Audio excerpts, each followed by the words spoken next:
मित्रांनो, सप्लिमेंटरी एक्झामची मुलं तयारी करताय, पण या 5 चुका सगळ्यांनी टाळा, तरच ऑल क्लिअर होशाल, गोल्डन निघून थर्ड इयरला जाशाल. पहिली चूक मला काय दिसतंय की सुरुवातीलाच सगळं अभ्यासाच्या मागे लागले, चॅप्टर युनिट वाईज फटाफट सिलेबस वाईज जातंय. असं नाही करायचं. इम्पॉर्टंट आणि पीवायक्यू बेस काय ते आधी शोधा, महत्वाचं काय तेवढंच करा, कारण वेळ कमी, तेवढं आधी करा, मग उरलेलं करा. कळालं? सो उलटा रिव्हर्स इंजिनिअरिंग करायची, पीवायक्यू बेस आणि इम्पॉर्टंट आधी, मग बाकीचं. नंतर फक्त मुलं फटाफट सब्जेक्ट जास्त झाले, दिवस कमी झाले, अचानक एक्झाम आली, फटाफट रीडिंग करताय, सब्जेक्ट कंप्लीट करा. नुसतं रीडिंग चालणार नाही. प्रत्येक पॉइंट असेल, थेरी असेल तरी पॉइंट लिहून बघा, डायग्राम काढून बघा, स्टेप्स लिहून बघा.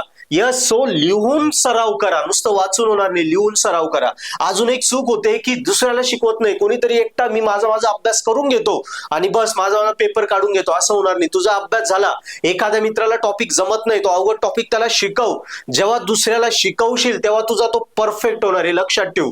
एक युनिट, 2 युनिट, एक युनिट एकाला, दुसरा युनिट दुसऱ्याला, असं प्रत्येकाला एक एक युनिट शिकव. भले डिटेलमध्ये नाही, वरचीवर शिकव, तुझी ऑटोमॅटिक रिव्हिजन होऊन जाईल.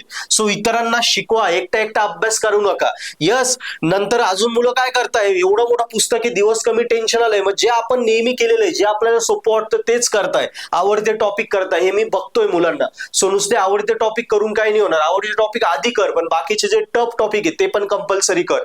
यस. आणि आता अभ्यासाला समजा एका विषयाला 5 दिवस झाले, 3 दिवसात अभ्यास संपवला, 4थ्या दिवशी आयएमपी केले, 5व्या दिवशी पीवायक्यू केल्या, सिलेबस संपत आला, मग त्याला वाटतं, कोणीतरी सांगते यार तू हे महत्वाचं तू केलं का, तुझं तर राहून गेलं. मग तो शेवटच्या दिवशी मुलं ते पुन्हा एखादा राहिलेले टॉपिक करायला जात आहे. बिलकुल नाही.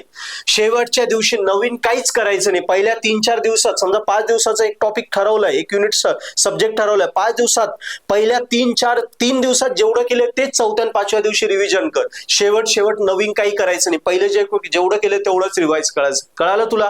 सो या 5 चुका टाळा. 100% ही जी सप्लिमेंटरी एक्झाम आहे तुम्ही स्कोरिंग वरच काढशाल. आणि अभ्यास करताना पर्पल ॲट ऍप्लिकेशनचे सगळे सॉल्व पीवायक्यू आयएमपी क्वेश्चनची नक्की मदत घ्या. पर्पल ॲट आणि स्टडी 100% सप्लिमेंटरी क्लिअर.